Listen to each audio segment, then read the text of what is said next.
بسم اللہ الرحمن الرحیم۔ تمام تعریفیں اللہ کے لیے، درود اور سلام محمد اور آل محمد کے لیے، صلوات پڑھیں آپ۔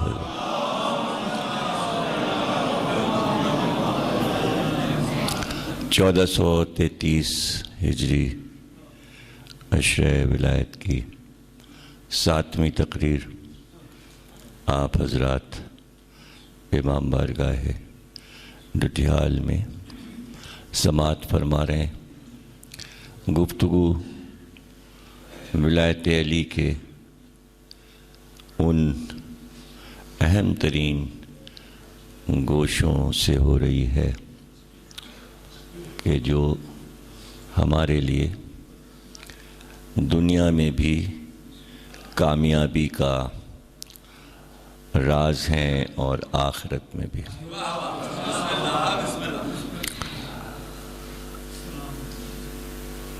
اس کی مثال بار بار میں نے دی ہے اور پھر دے رہا ہوں کہ کائنات کا خالق اللہ ہے، کائنات بنانے والا پروردگار عالم ہے۔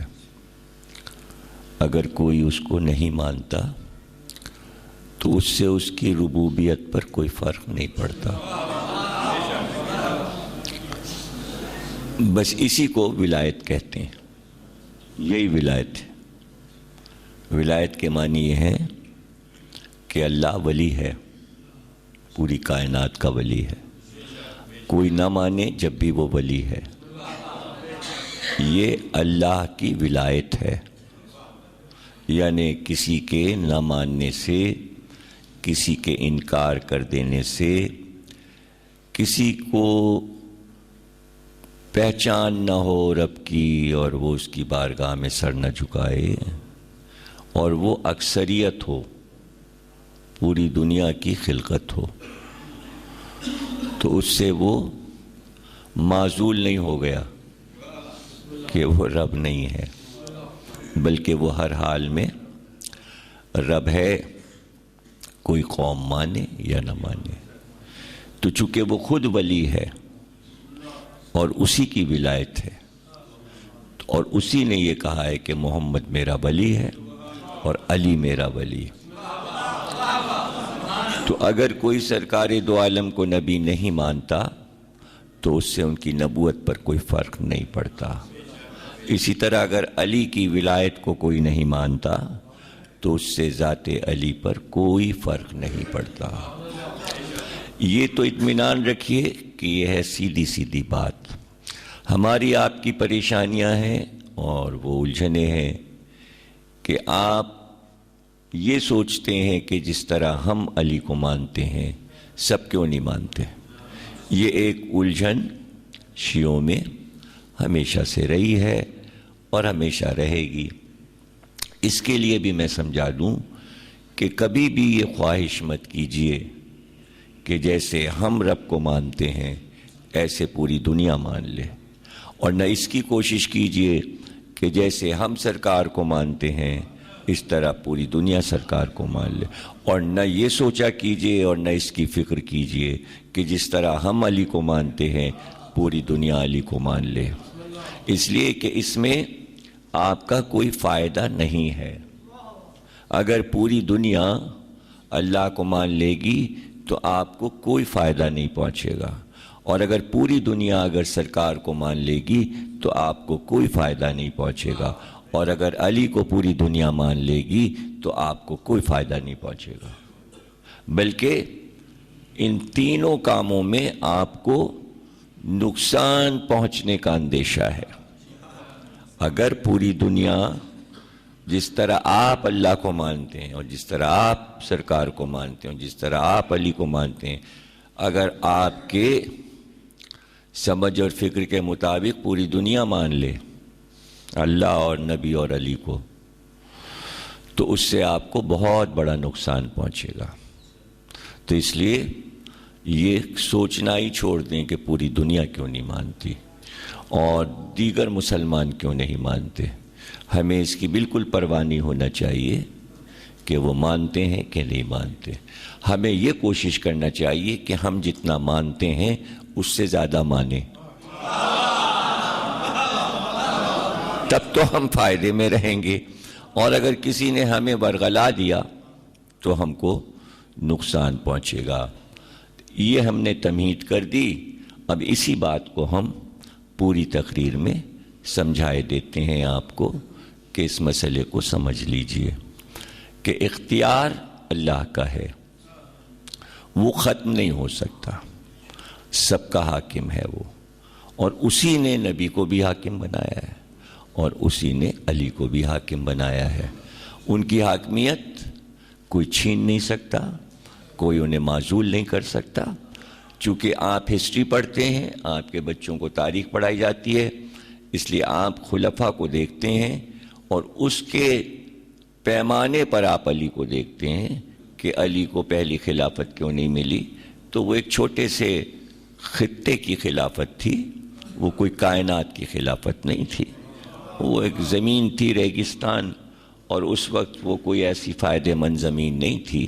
ریگستان، وہاں نہ زراعت ہوتی تھی، نہ مدانہ اگتا تھا، سب باہر سے سامان آتا تھا، اور نہ ان کے کھانے پینے کا انتظام تھا، وہاں پانی بھی نہیں ہوتا تھا۔ پٹرول نکلا 1400 برس کے بعد۔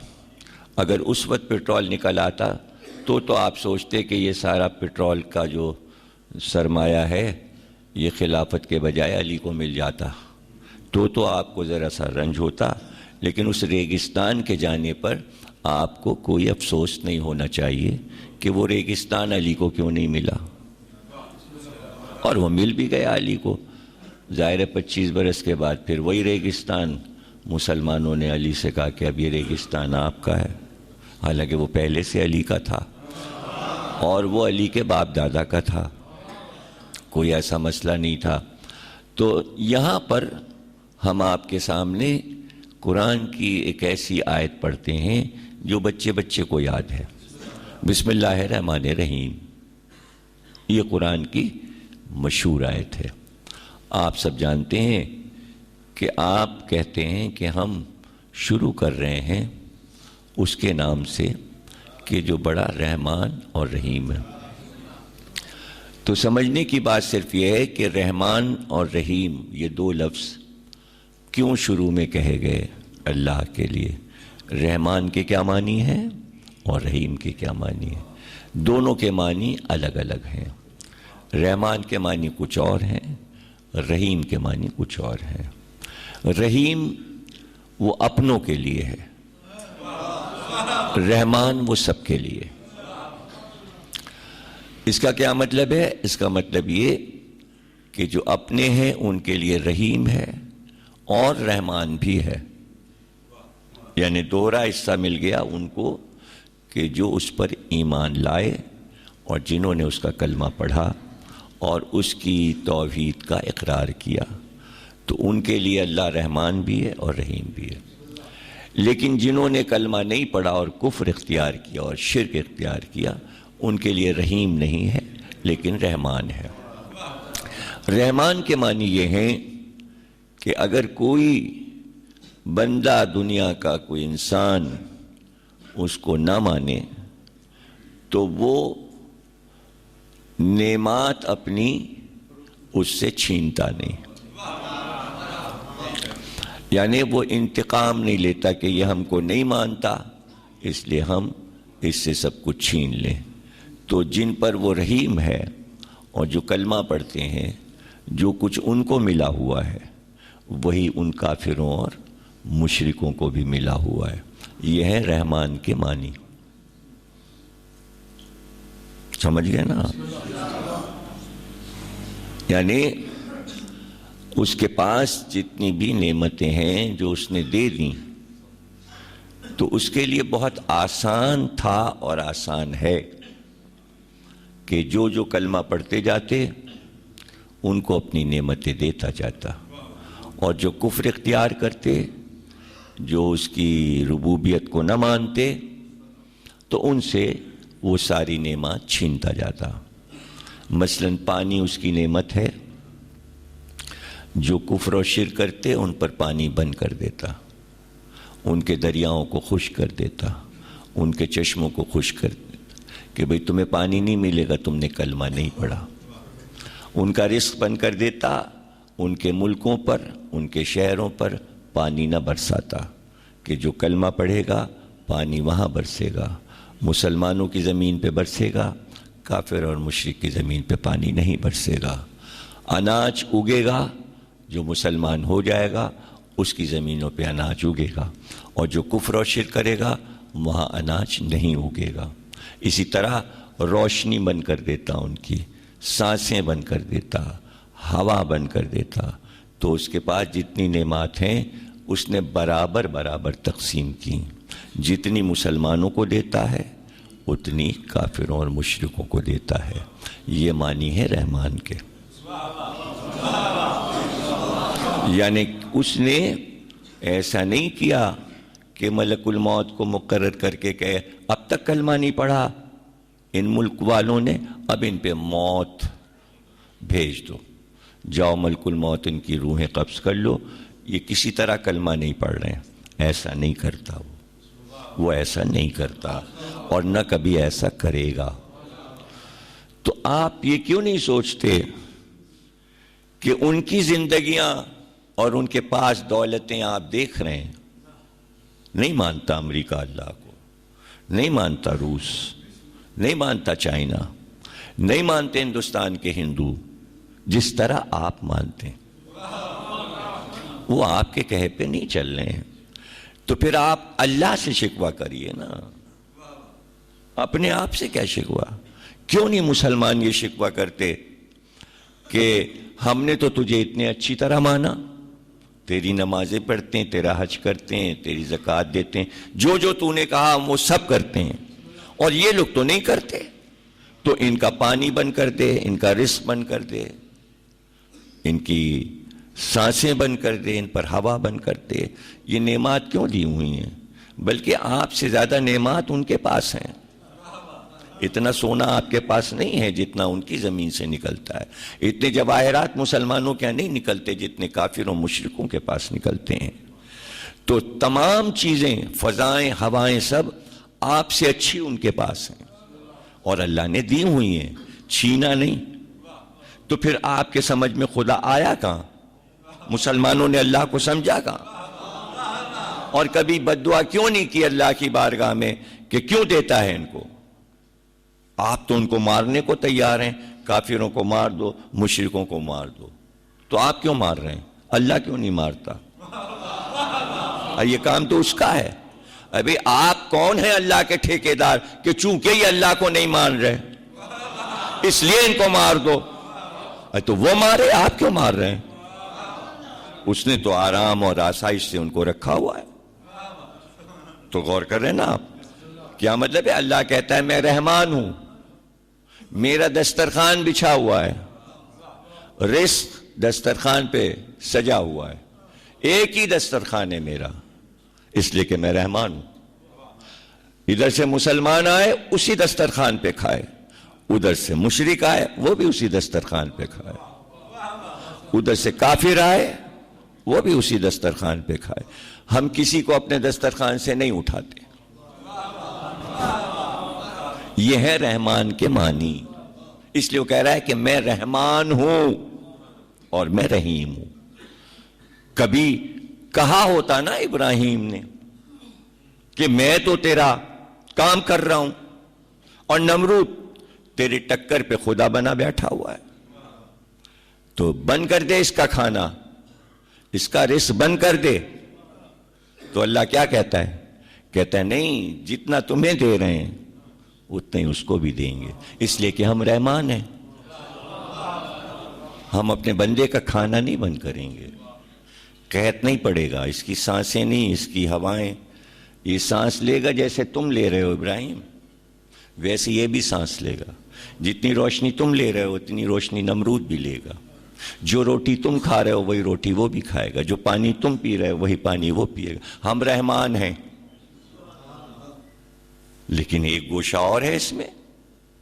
یہ کہہ سکتے تھے حضرت ابراہیم کہ سب کو برابر برابر نعمتیں تو نے دی ہوئی ہیں اور کوئی فرق نہیں کر رہا ہے اس لیے کہ تو رحمان ہے، جو اس کے پاس ہے وہی ہمارے پاس، جو ہمارے پاس وہی اس کے پاس. تو یہ تو کر دے کم از کم کہ تیرے پاس طاقت ہے، نمرود کو کلمہ پڑھوا دے. لیکن کبھی ابراہیم نے اللہ سے یہ نہیں کہا کہ نمرود اور نمرودیوں کو کلمہ کیوں نہیں پڑھوا دیتا جبریل کو بھیج کے، ان کے دل میں ڈال دے. ہر کام تو اللہ دل میں ڈالتا ہے. نمرود کے دل میں اللہ ڈال دے تو دوسرے دن صبح اٹھے تو لا الہ الا اللہ کہنے لگے، اللہ کو ایک ماننے لگے. لیکن اللہ نے ایسا نہیں کیا. کیوں؟ اس لیے کہ اللہ نے یہ کہا یہ ہم کیسے کر سکتے ہیں؟ اے موسیٰ، جو نعمات تم کو دی ہیں وہی فرعون کو دی ہیں، شداد کو بھی دی ہیں. جو انبیاء کو دیتے ہیں وہی ہم اپنے دشمنوں کو بھی دیتے ہیں، بلکہ ان کو کچھ زیادہ دیتے ہیں. دشمنوں کو کچھ زیادہ دیتے ہیں، دوستوں کو کم دیتے ہیں. دوست مصیبت میں پڑے رہتے ہیں، دشمن جو ہیں عیش کرتے ہیں. اس لیے کہ ہم رحمان ہیں. جب تک آپ رحمان سمجھیں گے نہیں، رحیم سمجھ میں آئے گا نہیں. اور ہم آپ کو سمجھانا چاہ رہے ہیں. کبھی آپ نے اس پہلو پہ سوچا؟ آپ نے نہیں سوچا تو مسلمان کیا سوچیں گے؟ وہ وہاں تک پہنچیں گے کیسے؟ نہ انہیں امام باڑے کا پتہ، نہ انہیں ممبر کا پتہ، نہ ان کو یہ لفظ سمجھ میں آتے ہیں، نہ ان نقطے سمجھ میں آتے ہیں. وہ تو بس کان لگائے یہ سن رہے ہوتے ہیں کس کی برائی کی، کس کی برائی کی، کس کی طرف برا کہا، وہ یہ سن رہے ہوتے ہیں. مسلمانوں کے سمجھ میں یہ باتیں علمی آتی ہی نہیں، اس لیے کہ شہر علم کا دروازہ چھوڑ چکے ہیں مسلمان، چھوڑ چکے ہیں. لیکن آپ تو سمجھیں نا اس بات کو، آپ تو سمجھیں. تو اب موسیٰ کہتے ہیں فرعون کو کلمہ پڑھوا دے، مسلمان ہو جائے. تو اللہ کہتا ہے نہیں، کلمہ نہیں پڑھوائیں گے اس کو مسلمان نہیں کریں گے. کیا جواب دیا اللہ نے موسیٰ کو؟ کہا ایسا کبھی نہیں کریں گے. ابراہیم نے کہا نمرود کو مسلمان کر دے. اللہ نے کہا نہ، ایسا نہیں کریں گے، ہم کبھی اس کو مسلمان نہیں کریں گے. اے موسیٰ، فرعون کو مسلمان کر کے تم کو اور فرعون کو برابر کر دیں. اب سمجھ میں آیا کہ اللہ کافروں کو کلمہ کیوں نہیں پڑھواتا؟ اللہ یہ نہیں چاہتا کہ جو ہمارے خالص لوگ ہیں ہم اس کے دل میں کلمہ ڈال کے اسے مسلمان کر کے تمہارے پہلو میں بٹھا کے تمہارا رتبہ گھٹا دیں. جب ان کا رتبہ بڑھے گا تو تمہارا رتبہ گھٹ جائے گا. اب سمجھے کہ سارا عالم اسلام ولایت علی کیوں نہیں مانتا؟ اللہ نہیں چاہتا، اس لیے کہ کمینے لوگ تمہارے پاس بیٹھیں گے، تمہارا مرتبہ گھٹ جائے گا.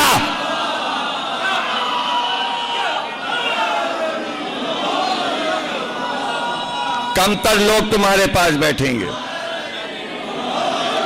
اللہ عظیم بندوں کے رتبوں کو نہیں گھٹاتا، ورنہ اس کے لیے پوری کائنات کو مسلمان کر سکتا تھا. اللہ پوری کائنات میں ولایت علی پھیلا سکتا تھا. وہ دیکھتا ہے کہ ان کے رتبے بڑھتے جا رہے ہیں اور ان کے رتبے گھٹتے جا رہے ہیں، اس لیے کہ ان کے لیے جنت بنائی ہے، ان کے لیے جہنم بنائی. دونوں کو برابر کر دیں. اب سمجھیے کہ اللہ کیا رتبہ کیا چیز ہے. رتبہ کیا ہے؟ وہ یہ نہیں کرتا کہ گھیر گھیر کے لوگوں کو لائے. پڑھیے قرآن غور سے. آپ اپنے کو ہلاکت میں نہ ڈالیے. یہ کلمہ نہیں پڑھتے نہ پڑھیں. نہیں سمجھے آپ؟ ابے رسول کا تو کام ہی یہ ہے، بھیجا اس لیے گیا کہ کلمہ پڑھائیں. اور اللہ کہہ رہا ہے آپ اپنے آپ کو پریشانی اور ہلاکت میں نہ ڈالیں. فکر میں سوچیں نہ کہ یہ کلمہ کیوں نہیں پڑھ رہا، یہ نہیں پڑھتا جانے دیجئے جہنم میں. آپ اپنی جان کی پرواہ کیجئے. نہیں سمجھ رہے آپ؟ ارے بھائی ولایت علی والو، اپنی جان کی پرواہ کرو. کس چکر میں پڑے ہو کہ یہ کیوں نہیں پڑھتا تشہد میں اور وہ کیوں نہیں پڑھتا؟ نہ پڑھے جائے جہنم میں.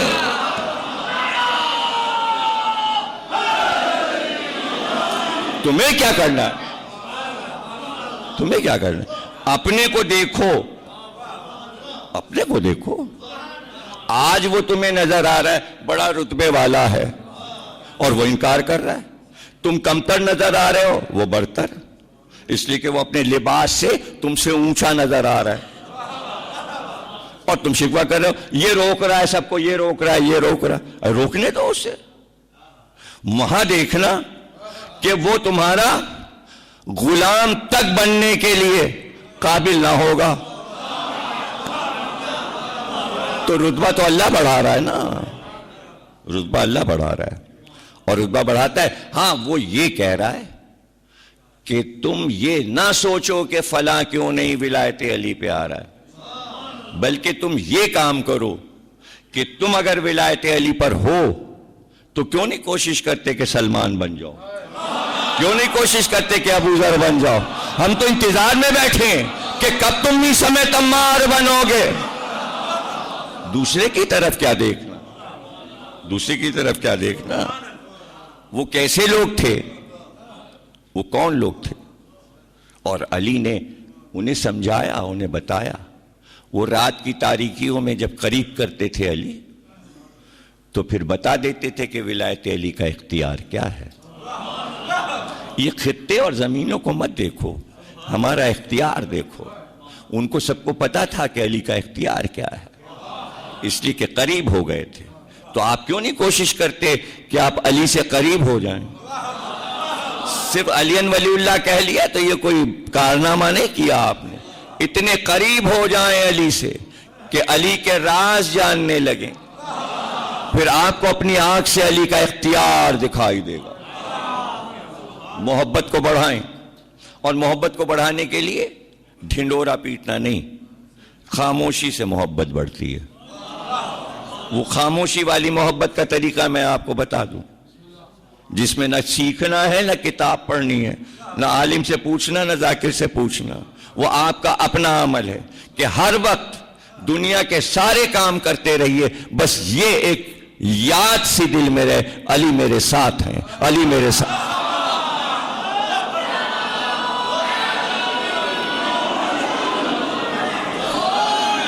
کتنا آسان ہے مگر کتنا مشکل.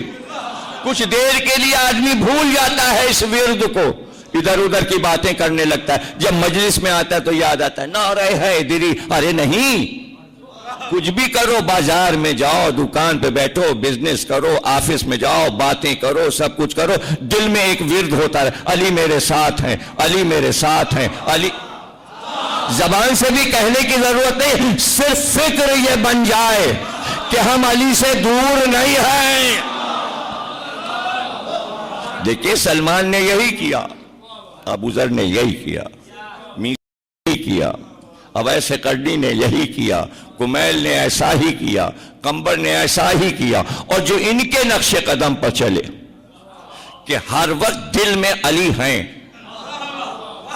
دل خالی نہیں ہوتا. دیکھیے جب آپ دل خالی کریں گے تو جب خالی گھر ہوتا ہے تو کوئی بھی گھس آتا ہے، کوئی بھی گھس آتا ہے. گھر خالی نہ رکھیں، اتنی جگہ نہ رہ جائے کہ کوئی گھسنے کی، کوئی آتا تو ہے دائیں سے بائیں سے پیچھے سے آگے سے، دل میں گھسنے کی کوشش کرتا ہے، لیکن جب دیکھتا ہے علی ہیں بھاگ جاتا ہے، بھاگ جاتا ہے. یہاں تو علی بیٹھے ہیں، اس کے دل کے مکان میں علی تشریف فرما ہے. بغداد کا بازار بہت بڑا بازار تھا، عباسی دور میں بنایا گیا تھا، تعمیر ہوا تھا. سونے کی دکانیں ایسی تھی کہ لگتا تھا سونا برس رہا ہے، زیورات بک رہے، سنار بیٹھے ہوئے. ایک سنار دکاندار تھا، اس کا محل بھی بنا ہوا تھا، نیچے اس کی دکان بھی تھی.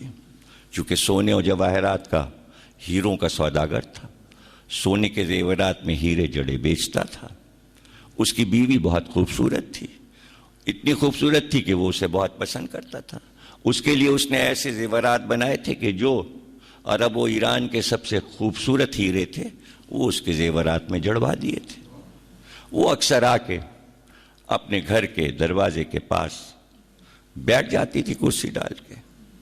اس کے کان میں جو ہیرے جڑے جھمکے تھے وہ بہت قیمتی تھے، لاکھوں روپے کے تھے.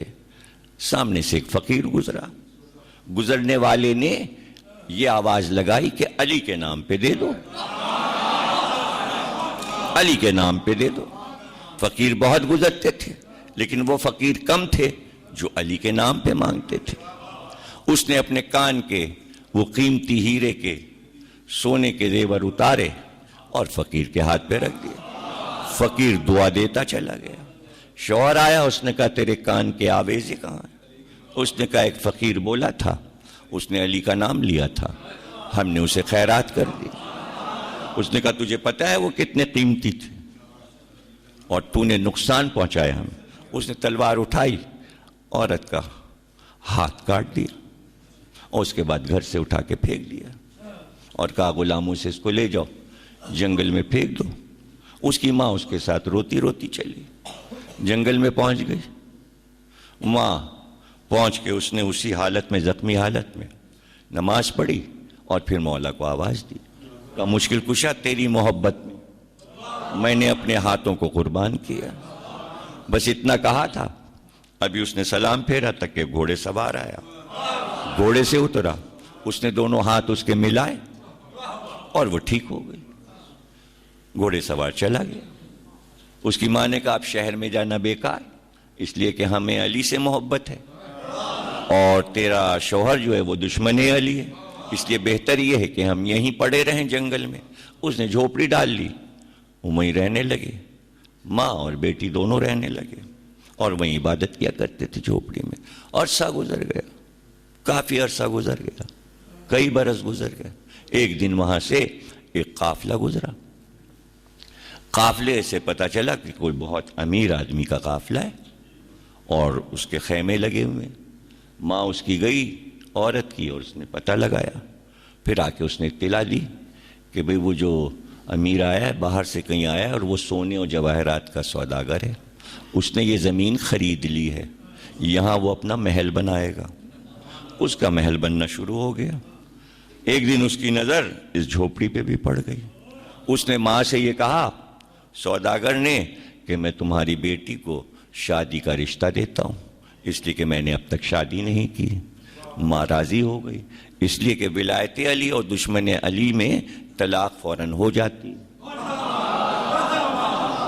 جیسے اگر شوہر کافر ہے اور بیوی مسلمان ہے تو آلریڈی قرآن کے حکم کے مطابق طلاق ہو جاتی, طلاق فوراً ہو جاتی ہے. اور یہ عملی طور پہ رسول اللہ نے دعوت ذوالشیرہ میں اعلان کر دیا تھا کہ جس کی بیوی نے کلمہ نہیں پڑھا طلاق ہو گئی, جس کے شوہر نے کلمہ نہیں پڑھا طلاق ہو گئی. اسی وقت رسول اللہ کے گھر میں 3 بیٹیاں پلی تھیں جو خدیجہ کی کنیزیں تھیں. ایک کا نام زینب تھا, ایک کا نام کلثوم تھا, ایک کا نام رقیہ تھا. یہ چونکہ 400 لڑکیاں جناب خدیجہ نے پالی تھیں اور غریبوں کے جن کے باپ مر جاتے تھے یا جن کی ماں مر جاتی تھی, اس زمانے میں ایلی ہوم تو تھا نہیں. اس زمانے میں تو خدیجہ ہی نے یہ چلن پوری دنیا میں پھیلایا تھا. اور اب تو کسی کی پرواہ نہیں کرتے تھے کہ کسی کا بچہ لائیں گے تو ہم کتنا کھائیں گے اور اس کو کیا کھلائیں گے, اس لیے کہ اپنی ہی جان کے لالے تھے. یہ بی بی خدیجہ تھیں, جہاں پتہ چلا کسی کا باپ مر گیا یا ماں مر گئی, بچے بے سہارا ہو گئے تو بچوں کو لے آتی تھیں, اپنے محل میں رکھتی تھیں, ان کی پرورش کرتی تھیں, ان کی تعلیم کرتی تھیں. جب وہ بڑے ہو جاتے تھے ان کی شادی کر دیتی تھیں, آپس میں غلاموں میں کنیزوں میں آپس میں شادی کرا دیتی تھیں. ایسی 400 بچیاں جناب خدیجہ نے پال کے رخصت کر دیں. اسی میں کی 3 یہ بھی تھیں, ایک کا نام زینب تھا, ایک کا نام کلثوم تھا, ایک کا نام رقیہ تھا. اب ظاہر ہے کہ بیٹیوں کی طرح پالا تھا تو وہ جاہل عرب جو بعد میں کلمہ پڑھ کے آئے ان کو کیا پتا خدیجہ کی ہسٹری پہلے کیا تھی. وہ کہنے لگے یہ خدیجہ کی بیٹیاں ہیں, بی بی نے منع بھی نہیں کیا, ماں بن کے پالا تھا. تو گھر میں جب بچہ, کیا بلی بھی اگر پلتی ہے تو اس سے بھی محبت ہوتی ہے نہ کہ انسان کے بچے. تو رسول اللہ نے دیکھا کہ خدیجہ نے ان کو بڑے ناز سے پالا ہے تو شادیاں بھی ہو گئیں. تو ابو لہب کے 2 بیٹے تھے, ایک کا نام عتبہ تھا, ایک کا نام عتیبہ تھا. ایک سے کلثوم کی شادی ہوئی تھی, ایک سے رقیہ کی شادی ہوئی تھی. جیسے ہی دعوت ذوالشیرہ میں حکم الہی آیا کہ جو عورتیں کلمہ پڑھ لیں ان کے شوہر اگر کلمہ نہ پڑھیں تو طلاق ہو گئی, صیغے جاری کرنے کی ضرورت نہیں ہے. جیسے یہ آیت آئی تو ابو لہب نے دونوں بیٹیوں کو گھر سے نکال دیا. کلثوم بھی واپس آ گئیں, رقیہ بھی واپس آ گئیں, اور طلاق ہو گئی. اور سب کو پتہ ہے کہ جب کافروں سے طلاق ہو گئی مسلمان عورتوں کی تو ان کی پھر دوسری شادی کر دی گئی. اس میں سے ایک بیٹی کی شادی حضرت عثمان سے کر دی گئی, اس لیے کہ حضرت عثمان نے کلمہ پڑھ لیا تھا, وہ مسلمان ہو گئے تھے, تو ایک بیٹی کی شادی ان سے ہو گئی, اس لیے ان سے شادی ہو گئی. اسی طرح بعد میں جب وہ مر گئیں تو رقیہ کی شادی پھر حضرت عثمان سے ہو گئی. یعنی دو لے پالک خدیجہ کی ان کے گھر میں چلی گئیں. اور ابو العاص کی بیوی زینب تھیں, اس نے کلمہ نہیں پڑھا تھا تو زینب کی بھی طلاق ہو گئی. اب آپ کو یہ یاد رہے گا نا. تمام مورخین نے لکھا ہے کہ خواتین میں سب سے پہلے کھڑے ہو کے فاطمہ بنت اسد نے اقرار کیا کہ میں تمہیں اللہ کا رسول مانتی ہوں. خاندان کے جتنے بھی لوگ اس وقت موجود تھے سب نے بی بی فاطمہ بنت اسد کا خطبہ سنا. ایک شخص امام زین العابدین علیہ السلام کے پاس آیا اور اس نے آ کر کہا ابو طالب کی ایمان کی دلیل آپ کے پاس کیا ہے؟ تو امام نے فرمایا سب سے بڑی دلیل قرآنی ہے کہ جب یہ آیت آئی کہ اگر شوہر کلمہ نہ پڑھے اور بیوی پڑھ لے تو طلاق ہو جاتی ہے, تو جب رقیہ اور کلثوم کی طلاق ہوئی تھی اگر ابو طالب نے کلمہ نہیں پڑھا تھا تو رسول اللہ نے فاطمہ بنت اسد کی طلاق کیوں نہیں کہا؟ دونوں کی طلاق کیوں نہیں ہوگی؟ دونوں مرتے دم تک بیاہ بیوی رہے. اب اس سے بڑی کیا دے؟ اب ہٹ دھرمی پہ مسلمان آ جائیں تو ہم کیا کریں؟ اگر ہٹ دھرمی پہ آ جائیں مسلمان تو ہم کیا کریں؟ تو کہنے کا مطلب یہ ہے کہ کلمہ ایک ایسی چیز ہے کہ جس پر زیادہ زور نہ دیجیے. یہ مسئلہ اگر ہے تو امت کے لیے ہے, گھر والوں کے لیے نہیں ہے. گھر والوں کے لیے مسئلہ نہیں ہے. اس لیے کہ ایک کل ایمان نے سب سے پہلے رسالت کا اقرار کر کے گویا نمائندگی کر دی. نہیں سمجھ رہے آپ؟ پورے خاندان کی نمائندگی کر دی کہ جو میں ہوں ابو طالب کا سب سے چھوٹا بیٹا. جب سب سے چھوٹا ایسا ہے تو ہمارے بزرگ کیا ہوں گے؟ ہمارے بزرگ کیا ہوں گے؟ دیکھیں بچے سے خاندان پہچانا جاتا ہے. جھولے میں بچے کو دیکھ کے کہتے ہیں ہاں پوت کے پاؤں پالنے میں نظر آ جاتے ہیں. تو یہ تو وہ بچہ ہے جو جھولے میں اپنی پہچان کرا چکا. ارے اس وقت تو فاطمہ بنت اسد کی گود سے جھولے میں گیا ہے اور ابو جہل وہ سانپ لے کے آیا ہے جو معیار الولد کہلاتا ہے, جو بچے کو سونگ کے بتاتا ہے حلالی ہے کہ حرامی. اور سانپ چھوڑ دیا اور وہ سانپ وہاں چلا بھی گیا حجرے میں, اور جب جھولے کے قریب پہنچا تو اس کو 2 ٹکڑے کر دیا علی نے. ابھی تو جھولے میں, ابھی تو اللہ کے گھر سے آئے, ابھی تو آنکھ کھول کے ابو طالب کا پورا گھر بھی نہیں دیکھا. جب بہت دیر ہو گئی تو ابو جہل نے شور مچا دیا. ابو طالب وہ سانپ اندر گیا تھا معیار الولد کا, تو نے ہم سے بتایا کیوں نہیں؟ بغیر ہمارے بتائے گھر میں سانپ کیوں چھوڑ دیا تو نے؟ دشمنی ہوتی ہے کسی کے گھر میں سانپ چھوڑ دینا. اب دیکھیں نا ابو جہل کتنا بڑا دشمن ہے. یہ سارے ابو جو ہیں, بہت سارے ابو ہیں, ابو ابو ابو ابو, لیکن سارے ابو صرف ابو طالب سے ملا لیجئے, یہ ابو سب سے افضل ہے. وہ ابو اور وہ ابو اور وہ ابو. ارے یہ ابو سے بنا ہے لفظ اردو میں ابو, نہیں سمجھے آپ؟ ابو کہتے ہیں باپ کو, تبھی ماں کہلواتی ہے بچے سے کہو ابو, یعنی ابو باپ, تیرا باپ. اب اس میں تجدید لگا دی ابو, وہی ابو ہے. تو ابو طالب کے علاوہ کوئی ابو ہو سکتا ہے؟ ارے کہاں سمجھیں یار آپ. کبھی کبھی بھتیجا بھی چچا کو ابو کہہ دیتا ہے. اگر چچا کی گود میں بھتیجا پلے تو وہ بھی اس کو ابو ہی سمجھتا ہے, چچا کو ابو کہنے لگتا ہے. ابو طالب وہ ابو ہیں کہ جو 12 اماموں کے ابو ہیں.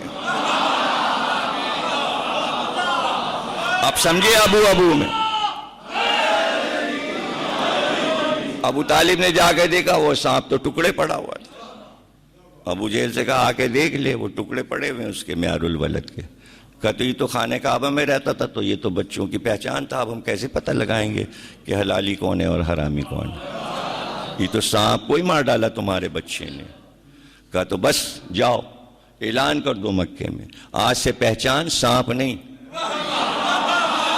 حیوان کے ذریعے انسان کی بلدیت نہیں پہچانی جائے گی, بلکہ میرا بچہ اب معیار ہے. جو علی کو مانے گا وہ حلالی ہے.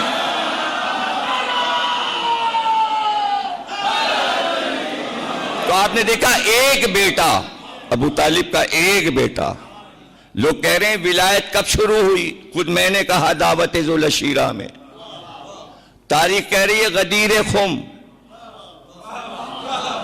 اب میں جملہ دے رہا ہوں, ارے یہ جھولے میں ولایت علی لے کے آئے تھے, چونکہ اللہ کی طرف سے لے کے آئے. یہی تو ولایت ہے علی کی. کہاں سمجھ رہے ہیں؟ یعنی علی کا اختیار. تو اس سے بڑا کیا اختیار ہوگا کہ کائنات کا ایک انسان, اللہ نہیں, محمد نہیں, علی ولدیتیں بتا رہے ہیں. اللہ ولدیت بتاتا ہے, محمد بتاتے ہیں, علی بتا رہے ہیں. یہی اختیار ولایت کہ پرکھ اگر ہو ولدیت کی تو علی کو پتا, شجرہ علی کو پتا, ذوالفقار چلی مارا, چلی ہٹی اور چلی اور ہٹی. مالک اشتر کہتے جا رہے ہیں مولا علی ذرا دیکھیے میں نے کتنے سروں کے ڈھیر لگا دیے, اور پھر علی کے سروں کی طرف دیکھ رہے ہیں. تو علی نے وہیں سے پکار کے کہا مالک تم تو گھاس کاٹ رہے ہو. ارے ذوالفقار دیکھ کر چل رہی ہے, اگر کسی کی 10ویں پشت میں بھی مومن آ رہا ہے تو ہٹتی جا رہی ہے. یہ ہے اختیار, اسے کہتے ہیں ولایت. جو لوگ پوچھتے ہیں یہ کیا ولایت کی پکار آپ نے لگائی ہوئی ہے, یہ ہے ولایت کہ ہر چیز پر کائناتی اختیار ہے علی کا.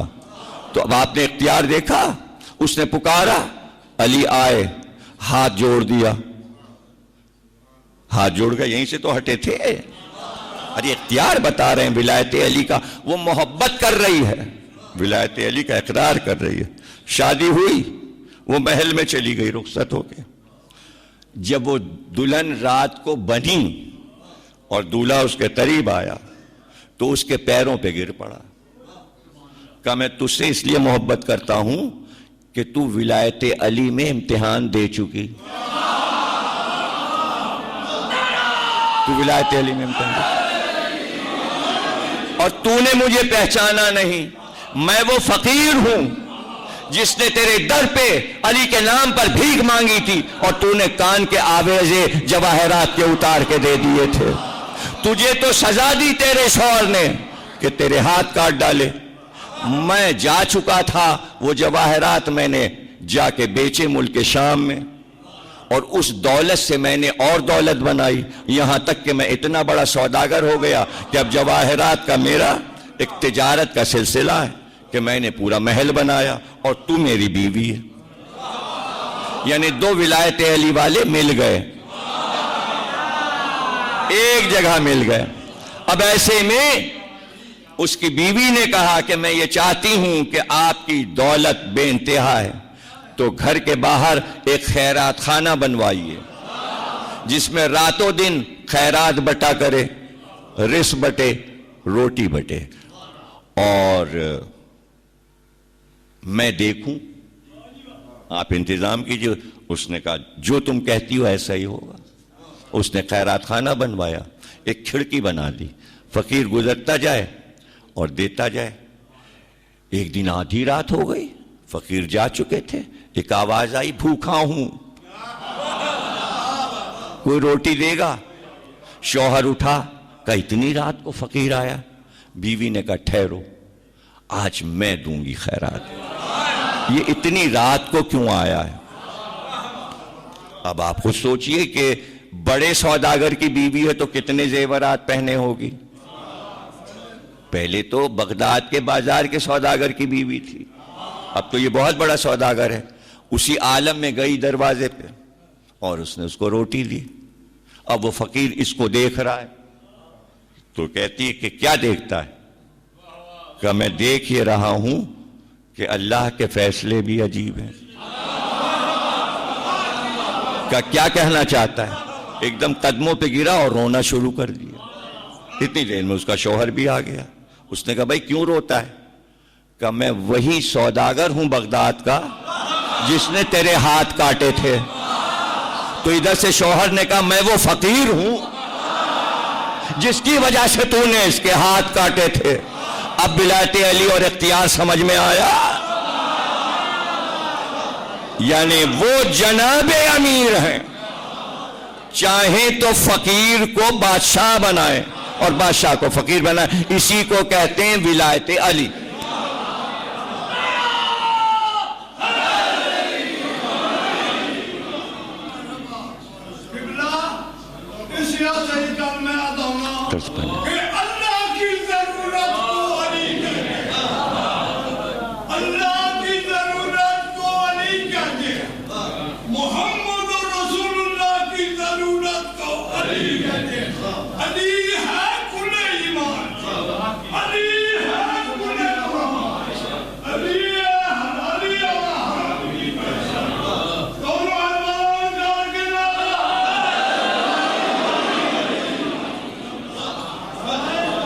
اختیار، کائنات پر اختیار.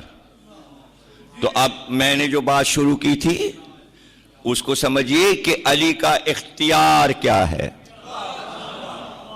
علی کا اختیار کیا ہے؟ اب ظاہر ہے کہ ہر چیز یقین کے ساتھ ہے. اگر یقین نہ ہو تو آپ کے پاس کوئی ثبوت نہیں ہے کہ آپ دنیا کو یہ بتائیے کہ آپ اللہ کو ایک مانتے ہیں. کس طرح، کیا ثبوت ہے؟ پتہ نہیں آپ کے دل میں کیا ہے. میں کیسے مانوں؟ میں نے آپ کا دل نہیں دیکھا، میرے پاس علم غیب نہیں ہے. کیا معلوم آپ اب بھی لات و عزا سے محبت کرتے ہوں اور دکھاوے کی نماز پڑھتے ہوں؟ نہیں، کیا آپ کے پاس کیا طریقہ ہے؟ آپ کیسے دل چیر کے مجھے دکھائیں گے کہ لو دیکھو خون صاف ہے، اس کے اندر بوت نہیں ہے؟ کوئی کچھ نہیں کر سکتا اس میں. صرف ایک لفظ یقین اللہ نے عطا کیا ہے. اگر یقین ہے تو ہم بھی یقین کریں گے آپ کے ایمان پر، اور اگر آپ کے پاس یقین ہے تو آپ ہمارے اوپر یقین کیجئے گا. لیکن یقین کا ایک ایسا شاہکار بیچ میں رکھ دیا، پیمانہ، کہ یقین آئے کیسے. اس یقین کا نام ہے علی.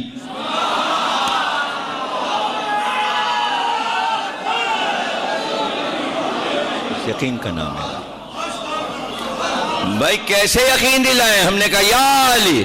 آپ نے کہا ہاں بھائی اس کے پاس ایمان ہے، اس کے پاس ایمان ہے.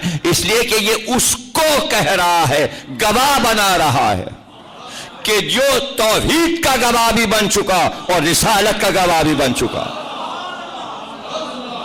آپ دیکھیے تو گواہ کتنا بڑا ہے آپ کے ایمان کا، کتنا بڑا گواہ ہے. گواہی دی ہے علی نے توحید کی، قرآن میں رکھی ہوئی ہے. علی نے گواہی دی ہے رسالت کی، اور اس وقت گواہی دی ہے جب کوئی گواہی دینے والا نہ تھا. اور اللہ کی گواہی اس وقت دی جب ایک ہی گواہ محمد تھے، یا محمد تھے یا علی تھے یا محمد. اور نہج البلاغہ پڑھ لیجئے، پہلا خطبہ پڑھ لیجئے کہ کس طرح علی بتا رہے ہیں یہ کائنات کیسے بنی، کس طرح بنی، کیسے خلق ہوئی. اور پھر کس طرح شان سے فرمایا کہ اس وقت جب یہ پوری کائنات ایسے تہ کی ہوئی رکھی تھی جیسے دھوبی اپنے کپڑوں کو سکھا کے تہ کر کے رکھ دیتا ہے. میں اس وقت بھی اس کائنات کو دیکھ رہا تھا جب کائنات کی پرتیں میں نے کھولنا شروع کی. اب اس میں لوگ پریشان ہو جاتے ہیں. میں اختیار بتا رہا ہوں اور اس میں پریشان نہیں ہونا چاہیے. اور یہ خطبہ ہے امام مہدی صلوات اللہ سلام علیہ، حضرت حجت کا خطبہ ہے. اور اس خطبے کو آیت اللہ ایران کے بہت بڑے آیت اللہ انہوں نے لکھا ہے، اور انہوں نے بتایا کہ سرکار نے فرمایا کہ اللہ نے صرف ہمارے نور کو خلق کیا. صرف, نہیں سمجھے آپ, صرف اللہ نے ہمارے نور کو خلق کیا اور پھر اس نور نے اس کائنات کو خلق کیا. اچھا, سیدھی سی بات سمجھ میں بھی آ جاتی ہے کہ چونکہ اللہ کو کائنات خلق کرنی تھی اس لیے اس نے نور کو خلق کیا تاکہ یہ کائنات بنائے. اب لوگ پریشان ہو جاتے, نہیں نہیں نہیں آپ شرک مت کیا کیجئے, سب کچھ اللہ کرتا ہے. تو پھر ہم پوچھیں آپ سے, اگر سب اللہ کرتا ہے تو یہ جتنے لوگ مر رہے ہیں اللہ ان کے گھر آتا ہے روح قبض کرنے کے لیے, اور یہ قبر میں جب جاتا ہے مردہ تو اللہ قبر میں اترتا ہے, سوال جواب کرتا ہے, اور یہ جب ہوا چلتی ہے تو اللہ چلاتا ہے, اور جب پانی برستا ہے تو اللہ برساتا ہے, اور جب یہ رزق اٹھتا ہے تو اللہ اگاتا ہے. نہیں, وہ کہہ رہا ہے ہم نے کروڑوں فرشتے بنائے ہیں, کوئی روح قبض کر رہا ہے, کوئی ہوا چلا رہا ہے, کوئی آندھی چلا رہا ہے, کوئی طوفان چلا رہا ہے, کوئی پانی کے پر ہے, کوئی یہاں پر ہے, کوئی یہاں پر ہے. تو فرشتے تو ہر جگہ ہیں, لیکن فرشتے تو پہلے نہیں بنے, وہ تو سرکار ہیں کہ جو 12 ہزار ایک حجاب میں رہے اور 12 حجابوں سے آ کر پھر سجدے میں, اور پھر اللہ نے 12,000 برس کے بعد کا سجدے سے سر اٹھا, اور جب پیشانی پر قطرے آئے اور اس کو جب چھڑکا سرکار نے تو اللہ نے فوراً اس پسینے کی قیمت ادا کی کہ سارے فرشتے قطروں سے بنا دیے. تو پیغمبر کے پسینے کے قطرے تو کائنات چلائیں اور خود پیغمبر نہ چلائیں.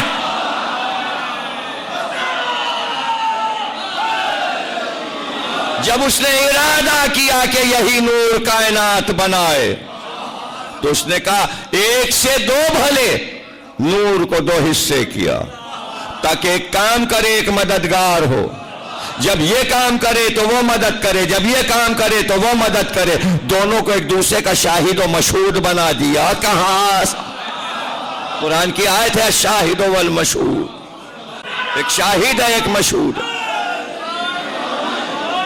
اختیار دے دیا, اختیار دے دیا.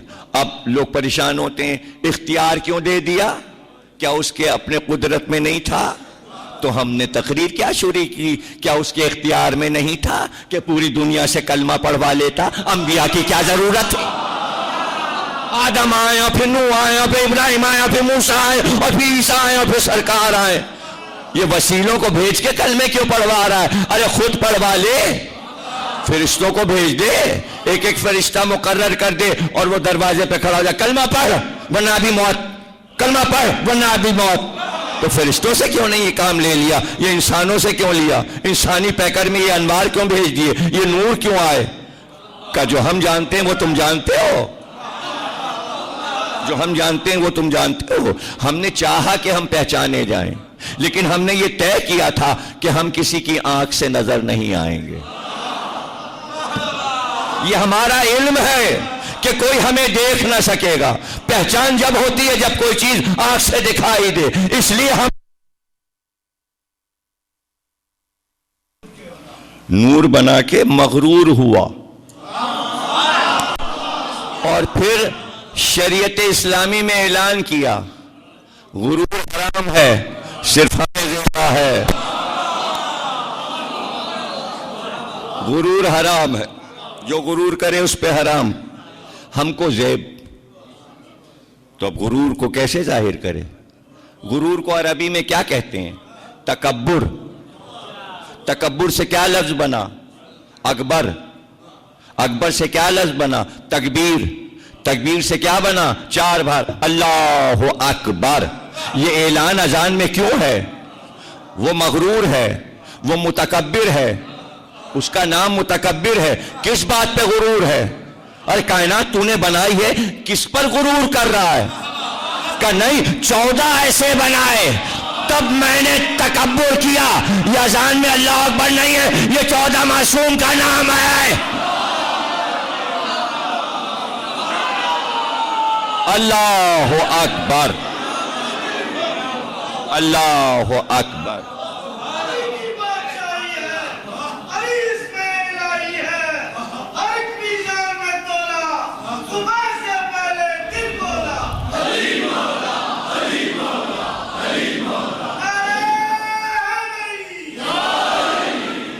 نہیں سمجھ میں آتا، لیکن ایک ہی لفظ تو ہے یقین. یقین. کیوں فرعون کو کلمہ نہ پڑھوا دیا؟ پریشانی کم ہو جاتی موسیٰ کی. نمرود کو کلمہ پڑھوا دیتا، پریشانی کم ہو جاتی ابراہیم کی. تم ہم سے زیادہ جانتے ہو. جواب دیتا ہے پروردگار، تم ہم سے زیادہ جانتے ہو. ہم نمرود اور فرعون کو کلمہ پڑھوا کے ان پیغمبروں کو اور مصیبت میں ڈال دیتے. کیوں پروردگار؟ کلمہ پڑھ لیتے تو مصیبت ختم ہو جاتی، مخالفت کرنے والا کوئی نہ ہوتا. ہاں تم نہیں جانتے پیغمبر کی بزم میں کیا ہوتا ہے. کلمہ تو پڑھ لیتے ہیں، اندر سے نمرود ہوتے ہیں، اندر سے فرعون. اب پریشانی بڑھ گئی. پروردگار سمجھا پریشانی کیسے بڑھ گئی. یہ نمرود کلمہ پڑھ کے کل سے ابراہیم کی بزم میں بیٹھے گا. کب بیٹھے گا تو لیکن سازشیں کرے گا. لوگ سمجھیں گے مسلمان ہے. اب اگر ابراہیم اسے مروا دے، قتل کرا دے، لوگ کہیں گے صحابیوں کو قتل کرا. الزام آ جائے گا ابراہیم پر کہ کلمہ پڑھنے والے کو مارا، اس لیے کلمہ نہیں پڑھنے دیا نمرود کو، اس لیے فرعون کو کلمہ نہیں پڑھنے دیا. میں رحمان ہوں. تو اب تمہیں پتا ہے کہ ہم سارے مسلمانوں کو ولایت علی پہ کیوں نہیں لا رہے. یہ ولایت علی کا اقرار کر کر کے تمہارے ساتھ آ کے مجمع میں بیٹھیں گے علی ولی اللہ کہہ کے، اور پھر تمہارے خلاف ایسی سازشیں کریں گے.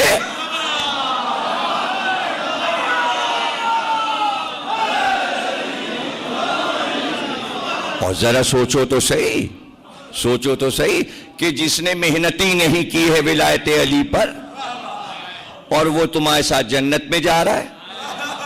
بھائی یہ تو ایسا ہی ہے کہ ایک آدمی نے محنت کی اور پہلی کلاس سے لے کر ایم اے تک فرسٹ آ گیا، اور ایک نے رشوت دے کے سرٹیفکیٹ نکلوا لیا. اب آفس میں آپ پہنچے، 2 لاکھ کی نوکری آپ کی بھی اور اس کی بھی، اور وہ آپ کے ساتھ بیٹھا ہے. اب آپ کو غصہ آ رہا ہے، بھائی آپ کی ڈگری، آپ کی تنخواہ، اس کو لینے دیجئے. نہیں، اس نے تو جعلی ڈگری سے اب آپ کے اندر ایک پریشانی الجھن ہو رہی ہے. جعلی ڈگری والا اور ساتھ بیٹھا ہے. اب پھر ہماری محنت کا کیا فائدہ ہوا؟ ہم نے تو آنکھیں پھوڑی، ہمارے اماں ابا قرضدار ہو گئے، قرض لے لے کے پڑھایا، اور اس کو دیکھیے آرام سے جا کے ایک سرٹیفکیٹ لے آیا، اس کو بھی 2 لاکھ کی مل گئے. اب آپ اندر سے کھول رہے ہیں. یہ کھولن کیا آپ سمجھ رہے ہیں کوئی ہلکی پھلکی ہے؟ یہ ساری زندگی کا عذاب ہے. تو اب جب آپ جنت میں جائیں گے اور وہ جھوٹے ولایت علی والے آپ کی جنت حرام ہو جائے گی. یہ کیسے آ گیا؟ یہ کیسے آ گیا؟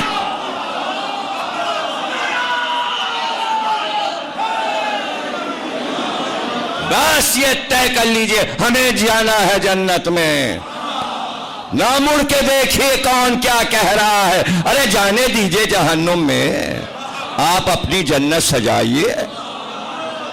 اور میں تو یہ کہتا ہوں نا کہ بھائی اگر فرض کرو کہ میرا پلاٹ بہت بڑا ہے ولایت علی والا، تو اس میں 5 لاکھ اور آ سکتے ہیں، تب بھی میں نہیں کسی کو ولایت علی پہ لاؤں گا، اس لیے کہ میں اس زمین پہ پھیل پھیل کے رہوں گا. میں کیوں تنگ راستے کروں اپنے؟ مجھے کیا ضرورت ہے ان کے چہرے دیکھوں؟ اور دیکھیے جن کی عمریں گزر گئی ہوں منافقت میں، وہ لاکھ اقرار کر لیں، مزہ نہیں آتا. ہائے ہائے ہائے ہائے، آپ کو لطف کا پتہ ہی نہیں ہے، نہیں پتہ یار. آپ سمجھیے بات کو. ہندا جگر خارا نے حمزہ کا کلیجہ چبایا تھا، اور وحشی غلام حبشی جو تھا اس نے نیزہ مارا تھا. فتح مکہ پہ سب مسلمان ہو گئے. لا الہ الا اللہ. سرکار کے سامنے آنا ہے، بیعت کرنی ہے. سرکار کے سامنے جب آئے تو کہا پیالہ لاؤ، پیالے میں پانی بھرو، پیالہ سامنے رکھو. پیالہ نبی کے سامنے ہے، آپ نے 4 انگلیاں پیالے میں ڈال دیں اور کہا پیالہ ان کے سامنے رکھ دو، آتے جائیں پانی میں ہاتھ ڈالیں. یہی بیعت ہے. ارے کہاں سمجھے؟ اور جب بیعت ہو چکی تو کہا آج کے بعد حمزہ کے قاتل میرے سامنے نہ آئے. لا الہ کہہ لیا مگر نبی چہرہ نہیں دیکھنا چاہتا. تم بھی یہی سوچو کہ اگر علی ولی اللہ کہہ بھی لیا تو چہرہ دیکھنے کو دل نہیں چاہے.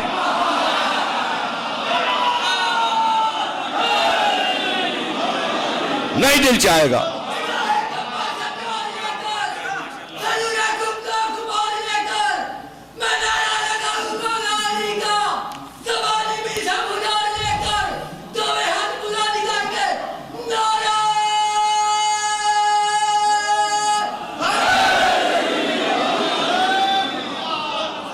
وہ اور لوگ ہیں ان کے رتبے بہت بلند ہیں, ان کے رتبوں کا کیا کہنا. ہم ان کے رتبوں تک نہیں پہنچ سکتے, ہم ان کی خاک قدم تک نہیں پہنچ سکتے.